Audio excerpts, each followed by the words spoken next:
கர்த்தரின் பிரசனம் சுதம் பிரியமானவர்களே, இந்த மாலை வேளையில் நான் நீதிமொழிகள் புஸ்தகத்தை படிக்கலாம்.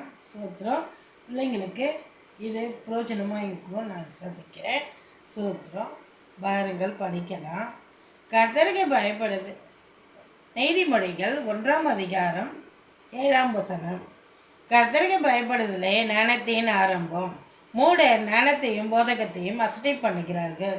என் மகனே, உன் தகப்பன் புத்தியை கேள், உன் தாயின் போதகத்தை தள்ளாதே.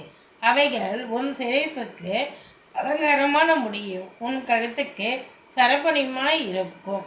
என் மகனே, பாவிகள் உனக்கு நயம் காட்டினாலும் நீ சம்மதியாதே. ஆமே. இந்த வார்த்தைக்காக சொல்கிறோம். பிரியமானவர்களே, வாலிப பிள்ளைகளே, நீங்கள் கர்த்தருக்கு பிரியமாக இருக்கணும்னு ஆண்டவர் விரும்புகிறாரு. அதே போல் தாய் தகப்பனுக்கு நாம் கீழ்ப்படிந்து நடக்கணுமா? அப்போது நம்முடைய வாழ்க்கை உயர்ந்த ஸ்தானங்களில் ஆண்டவர் நிறுத்த வல்லவராக இருக்கிறார். சொல்கிறோம். அதே போல் நாம் பாவிகள் வழியில் நாம் நடக்கக்கூடாது. கெட்டவங்களாக இருக்கிறவங்க அவங்க எப்படி கூப்பிட்டாலும் நயம் காட்டினாலும் நீ சம்மதியாதே. உன்னுடைய வழி தனி வழியாக ஏற்படுத்திக்கொள். முடிந்த வரைக்கும் அவங்களையும் நல்ல வழியில் நடத்த நீ முயற்சி செய். இதுதான் ஆண்டவர் விரும்புகிற காரியம். இன்றைய இந்த வார்த்தைக்காக சொல்கிறோம்.